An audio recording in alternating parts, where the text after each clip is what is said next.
There's more to Rivian than I really give them credit for. So I don't have a lot of experience with Rivian vehicles in person. So I'm not talking from my own personal experience, mostly, I suppose. But the CEO, he's called RJ, a really solid chap, and I think the reviews for Rivian vehicles pretty fantastic wherever you look. They're all pretty good. Occasionally, someone has an issue, just like any car, but really, really good. Probably better than average, I think. So I know exactly how they drive, which is fantastic. I've driven a couple. I've done some charge testing, so I know they are pretty reliable when they give their numbers. So predictably, I'm interested in the cheapest car that they showed when they released the R2 car. So it's the future R3 vehicle that I was really, really keen on, apart from the back end, which I think looks a bit weird, but the rest, awesome. As the CEO, RJ, said, the R3 is a vehicle that could be of interest to people that are interested in cars, crossovers, SUVs, hatchbacks. I thought that was an interesting point, basically, because it kind of is like a modern sized hatchback. So, as in, it's not a Vauxhall Nova if you're in the UK, for example. It's not actually proper tiny little hatchback. So almost like it was made the size that it is because of the marketing team and the sales team basically worked together. I would liken it to the Cooper Born, but just with bigger wheels and tires, I think, and maybe we could say less sporty and more practical in its nature. So the Cooper Born is a bit too big to be a little hatchback, I think. So like a proper one from the 80s and 90s, like a Golf or a Nova or I don't know, Ford Fiesta, those sort of things. But it is still kind of a hatchback by definition and by modern standards.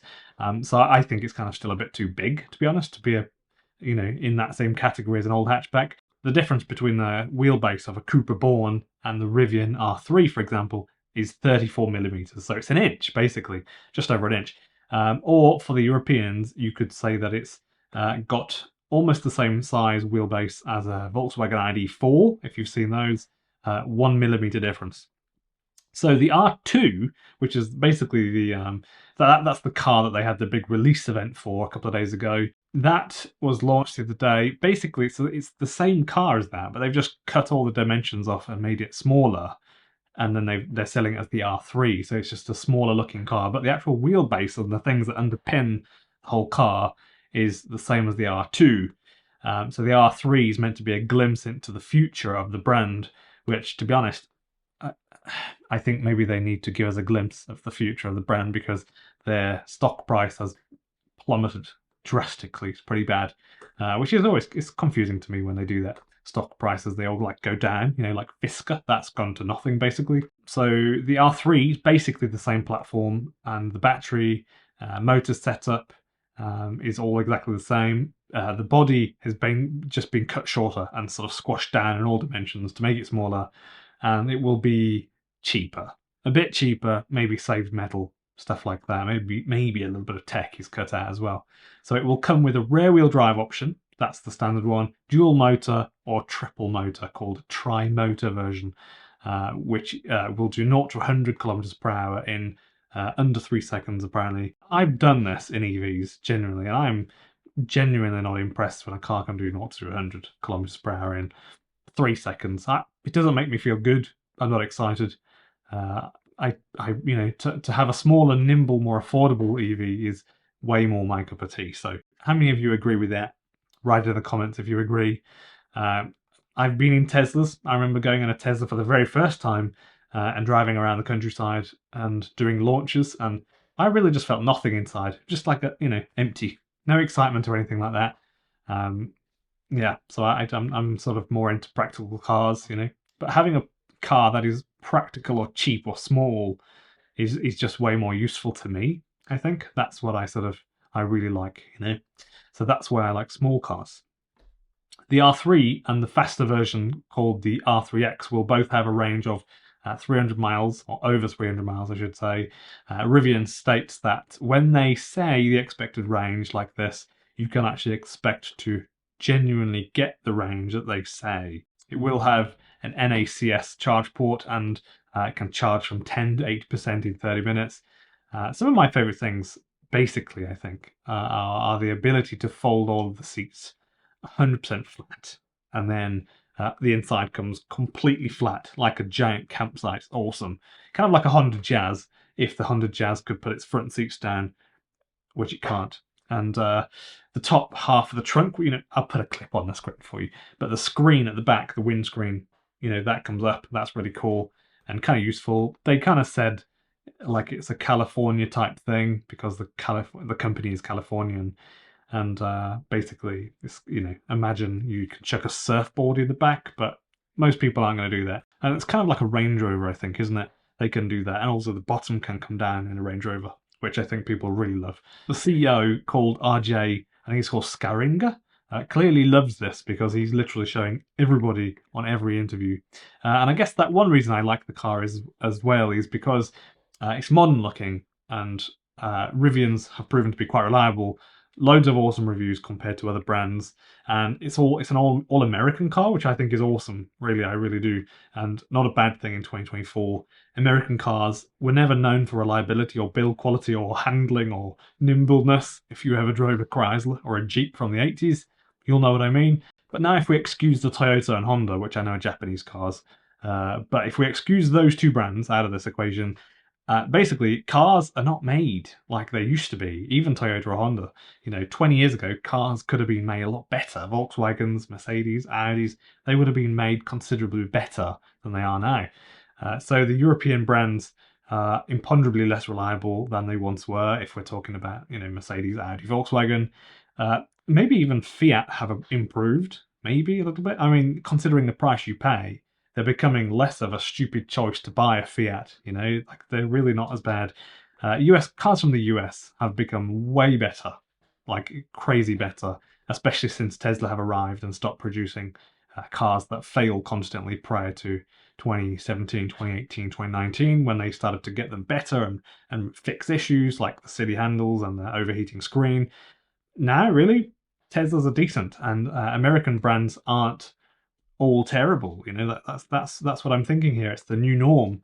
Am I right? Am I wrong? Am I crazy? I wouldn't buy a Corvette, obviously, and I really hope that the company does succeed, Rivian, I mean, because their vehicles are probably going to help us in the push for electric vehicles becoming the norm.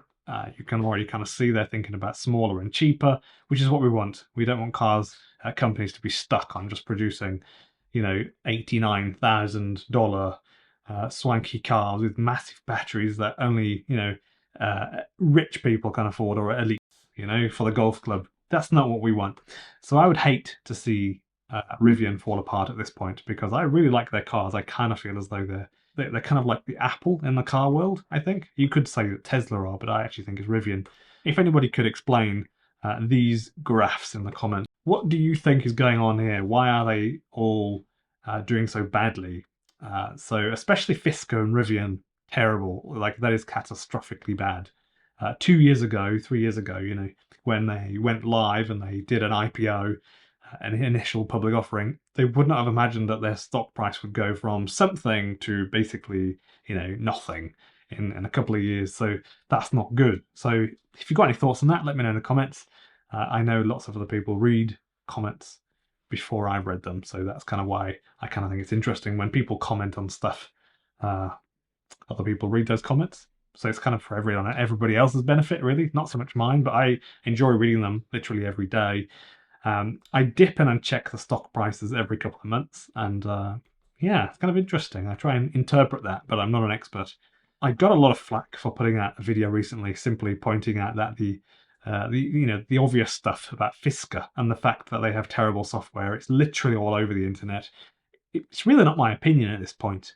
Their software sucks, and it's an electric car, so it kind of needs to be great. And as a side note, I did a poll recently in the community section where I asked everyone, if you're a regular follower of the channel, if you watch my videos, are you interested in tech or not, basically? I'll put it on the screen, my wording. 90% of you, I think it was, said yes, you're interested in tech.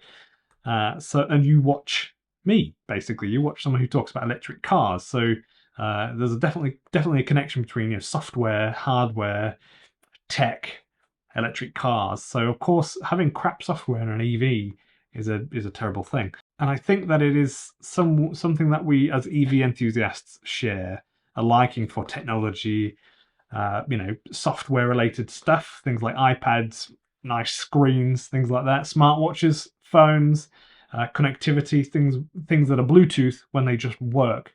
That is awesome, but things with Bluetooth that don't work very well, not so awesome. So if you don't have to press the screen sometimes 4 or 5 times to tell the maps to come on, for example, like you do in a Fisker occasionally 2, 3, 4 times, that's good. That's kind of what we want. It's kind of what we expect when we drop $40,000 or $50,000 on a car. We expect the screen to do what we want and when we want, because we've earned the money and paid for it. So I just think that's the basic stuff, and they're not doing well, are they? So I'll try to not rant so much here. I don't think many people expect Fisker to make the end of this year, if I'm honest, and that will be kind of the end of the Danish guy's second EV business, because he did start, I think it was 2007, for a couple of years, I think it was, and then went bankrupt, filed for bankruptcy in 2013.